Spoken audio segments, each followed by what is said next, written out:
Les brutes des gradins. La tempête d'un concierge discret se lève à l'aube. Quentin Dubois se déplaçait dans le lycée Henri IV comme une rumeur dans la lumière matinale. Un homme avec un balai et une carte des couloirs gravée dans sa mémoire musculaire. Une présence presque invisible jusqu'à ce qu'elle ne le soit plus. Dans la lumière du jour qui filtrait à travers les hautes fenêtres, il portait la même routine qu'un uniforme. Un signe de tête discret au chariot de ménage, un pas prudent autour des bouches d'aération du sol, un coup d'œil exercé qui assemblait chaque détail de la veille et du lendemain. Il était à Henri IV depuis des années, non pas comme un spectacle, mais comme l'épine dorsale silencieuse qui empêchait l'endroit de sombrer dans le chaos. Les élèves avaient appris à contourner sa tranquillité, sauf s'ils avaient besoin d'un tableau propre, d'un sol frais ou d'un rappel que certaines portes restaient fermées si l'on n'apprenait pas à respecter la personne qui les gardait ainsi. Son apparence correspondait à son rôle. Mince, discret, avec des mains burinées portant les stigmates de longues heures passées à genoux sur le carrelage, et des yeux qui ne manquaient rien mais choisissaient de ne rien dire. Un homme dont la voix portait un rythme doux et sûr lorsqu'il parlait, ce qui n'arrivait pas souvent, car l'école fonctionnait sur le contrat tacite que les concierges étaient là pour servir les vivants et non pour être l'histoire. Le lycée lui-même, un léviathan de briques et de verre tentaculaires et légèrement usé, ressemblait à une ville dans une ville, un endroit où la cantine sifflait de vapeur et de commérage, où les couloirs respiraient avec la foule pendant les interclasses, où l'aile scientifique sentait le cuivre et l'acidité, et où le gymnase résonnait du bruit du métal et des murmures d'avenir qui se construisaient en temps réel. Le monde réel imprimait ses empreintes digitales sur les carreaux de sol, les dalles de plafond et les vestiaires des filles, où la lumière du matin tombait en oblique net. C'est là que le concierge silencieux se déplaçait avec une patience que les enfants les plus bruyants comprenaient rarement. La patience qui finirait par se plier vers quelque chose de décisif. Il n'était pas arrivé récemment dans cette école, et il n'était pas non plus étranger au rituel de la vie lycéenne.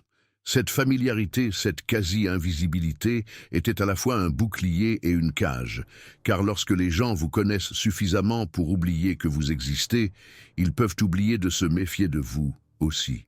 Les brutes arrivaient comme toujours, selon un schéma qui semblait répété à tous ceux qui prenaient des notes en secret, bien que les professeurs ne semblaient jamais remarquer la chorégraphie.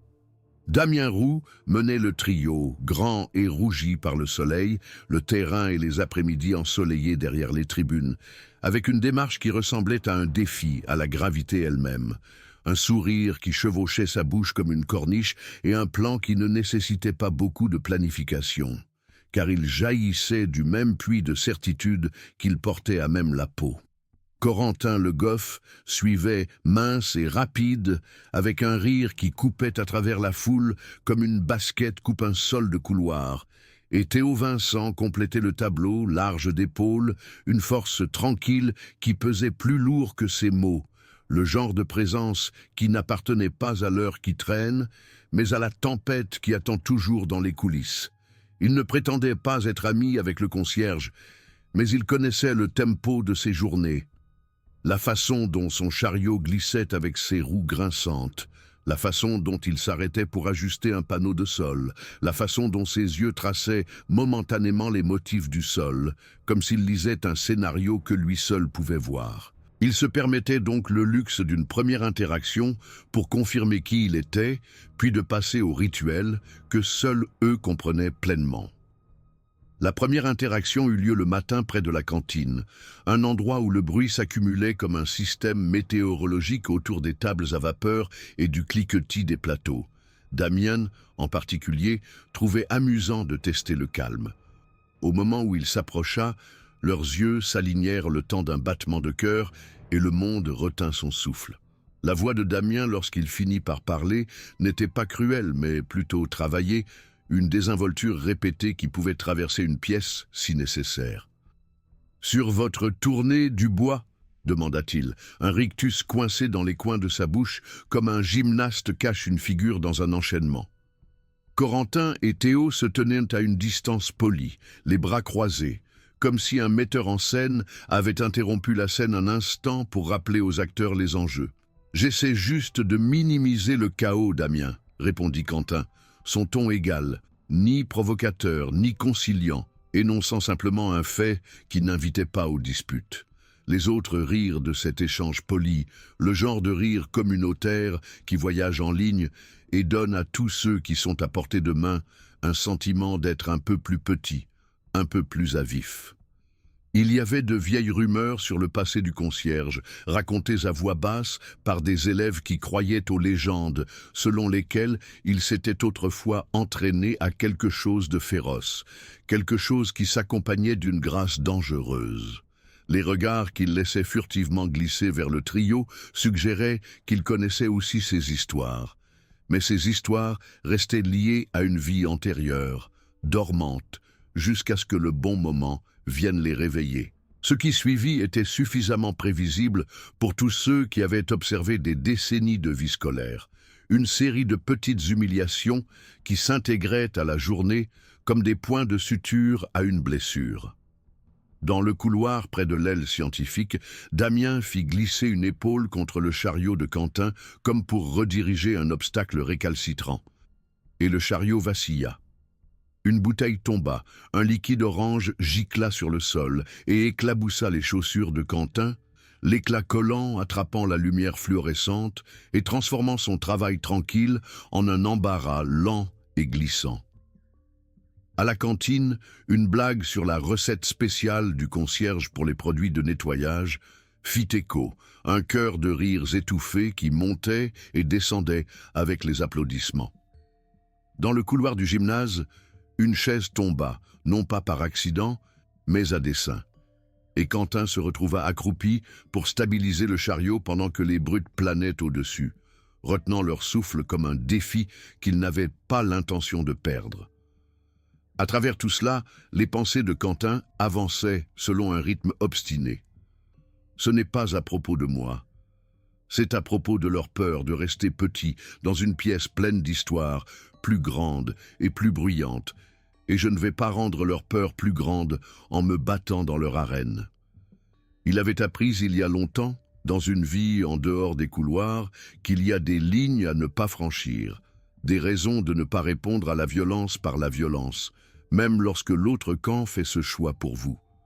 La décision de rester silencieux n'était pas tant de la peur qu'un acte délibéré de retenue, un choix de protéger quelque chose au-delà de lui-même, quelque chose de fragile et de précieux qui pouvait se briser avec un seul faux mouvement. Au fil des semaines et des mois, le harcèlement s'installa dans un nouveau rythme, moins comme une tempête et plus comme un phénomène météorologique, toujours inconfortable, toujours envahissant, mais suffisamment prévisible pour que Quentin puisse l'anticiper.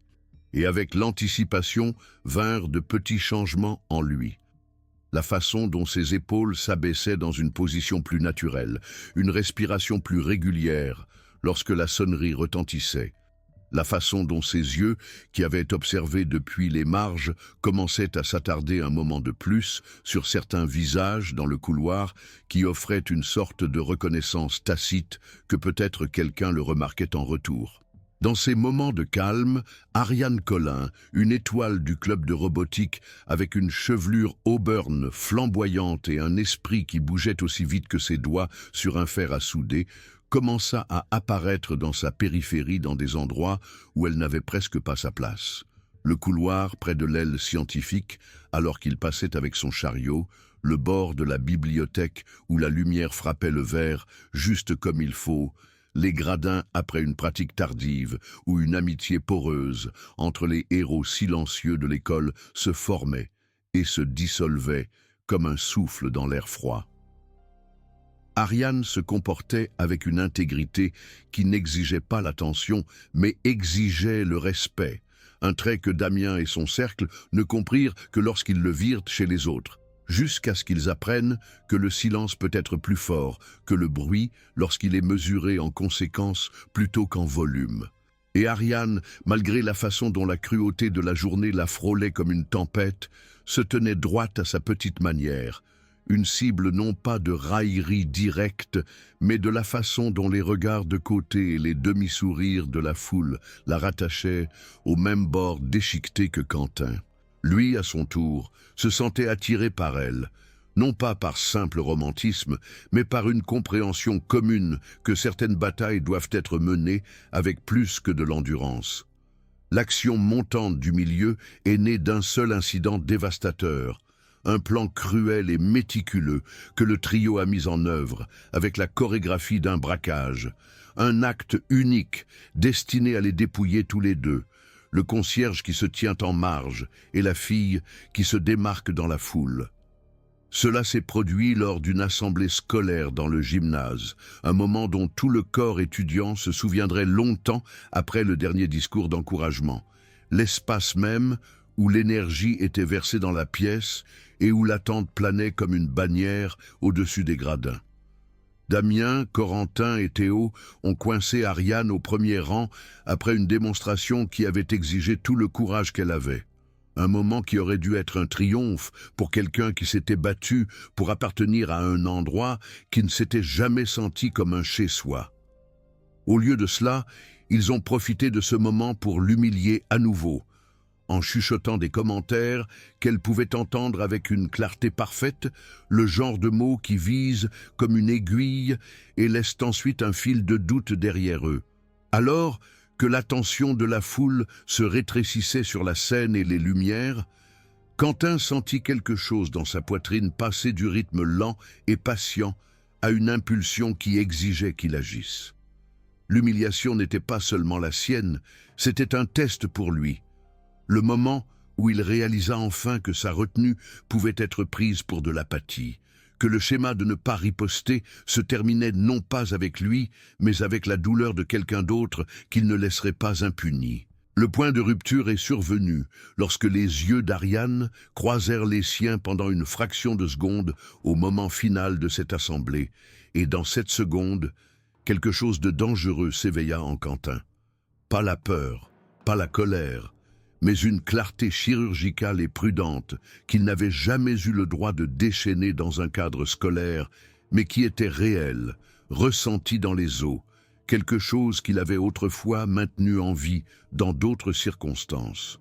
La décision d'agir n'est pas arrivée comme un cri, mais comme une ligne de résolution silencieuse qui s'est ouverte en lui.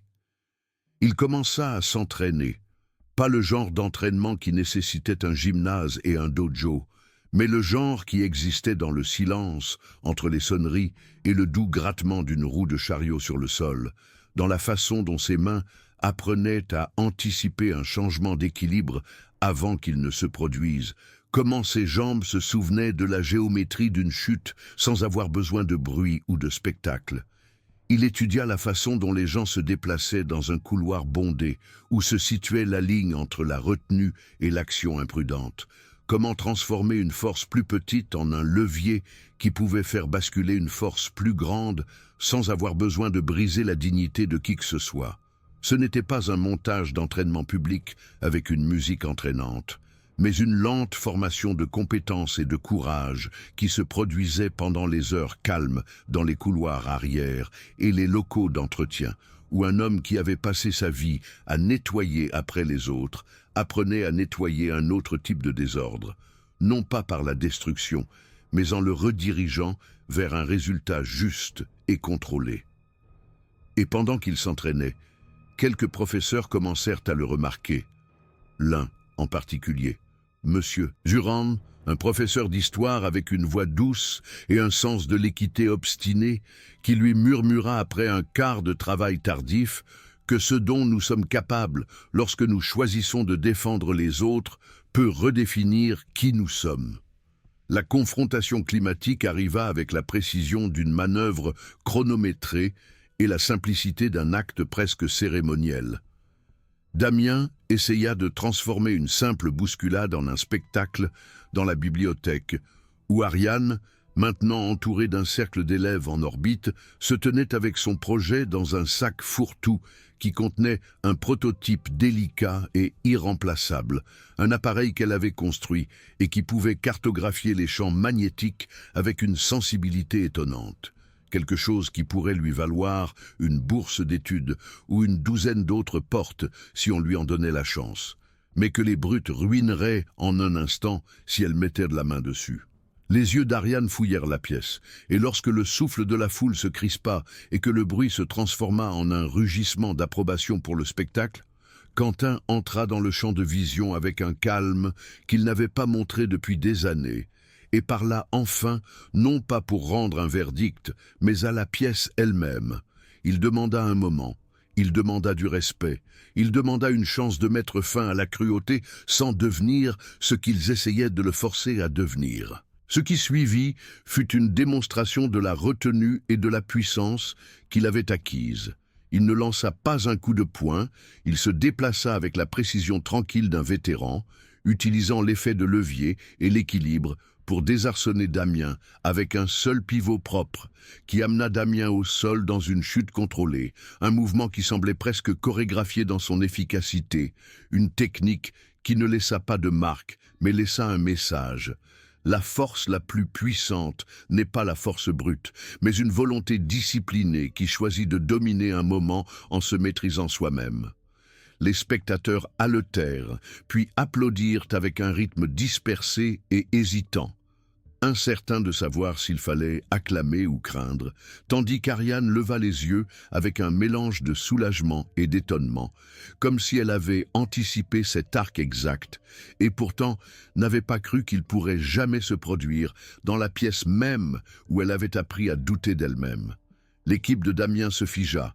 L'air entre les déclarations et les actions devint épais d'incrédulité, et la réalisation qu'ils avaient sous-estimé Quentin s'abattit sur eux comme une porte qui se refermait avec un clic décisif.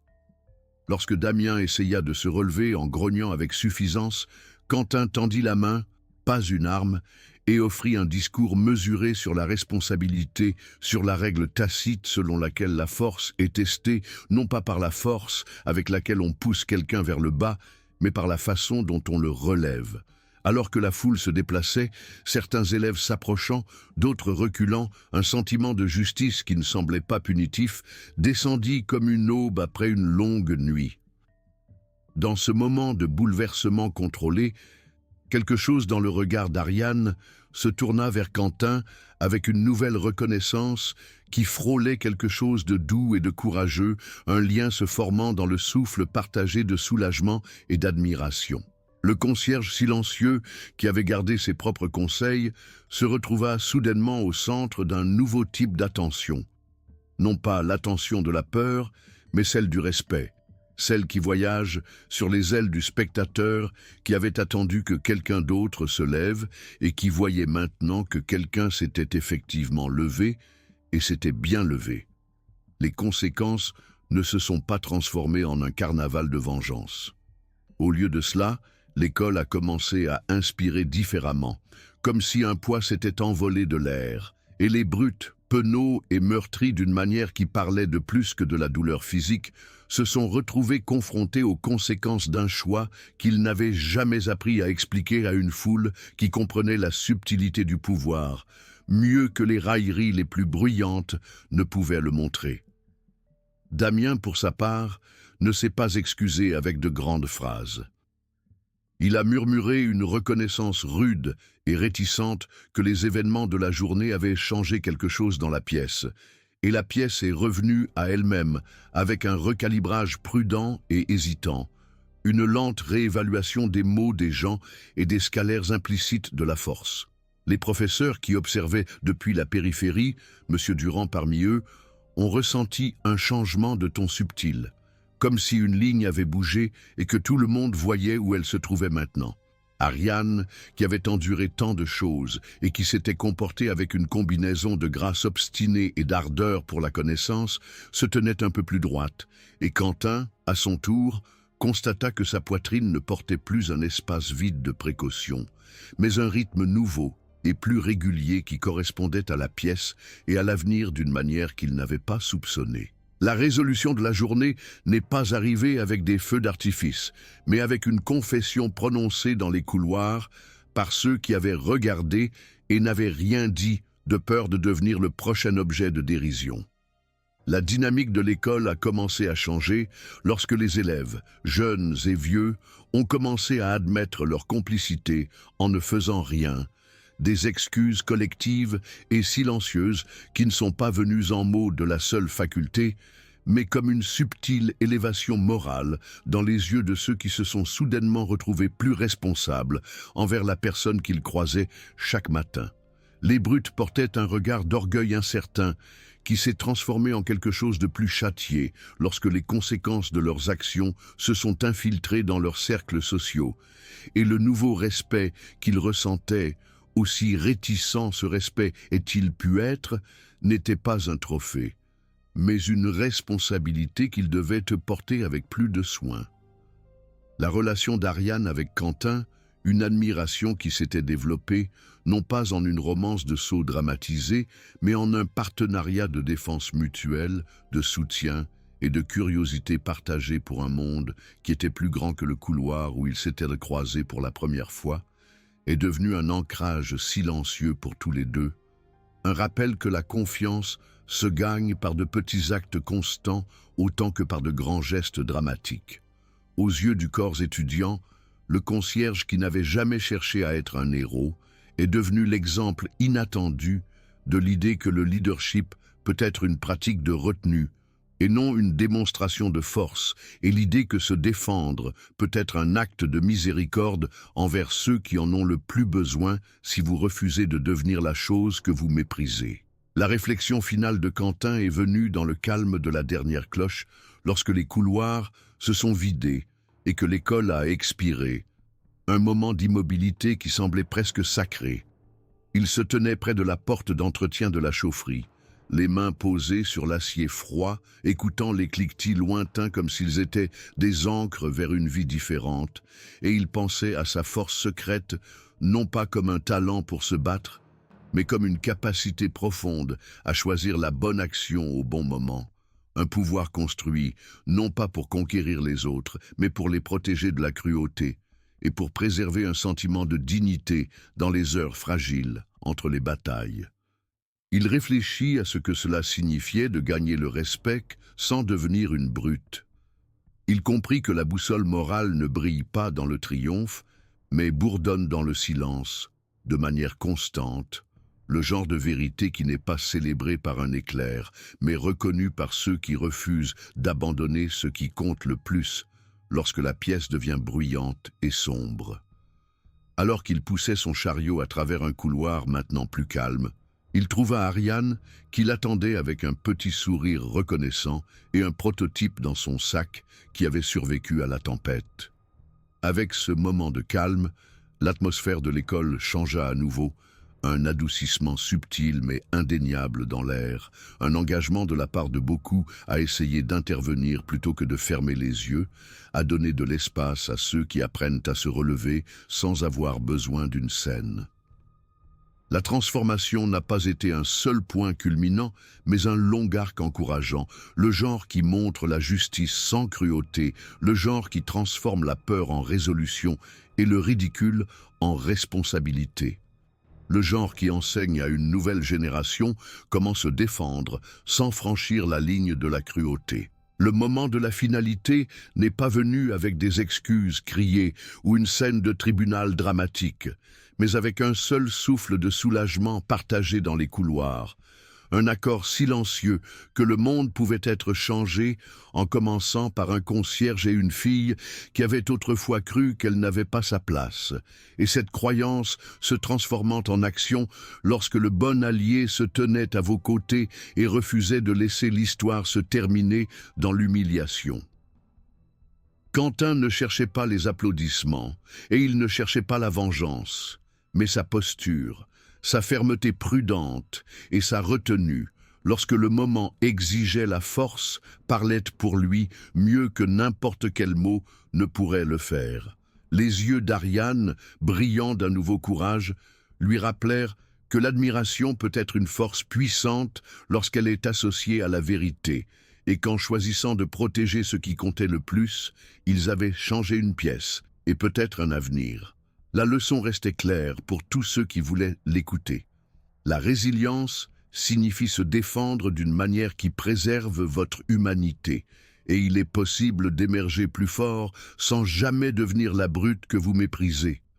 La morale de l'histoire, l'homme silencieux et sans prétention qui décide d'agir avec miséricorde, résonnerait dans les couloirs du lycée Henri IV pendant des années, encourageant tous ceux qui avaient été humiliés à trouver leur propre calme, leur propre plan et leur propre façon de se relever.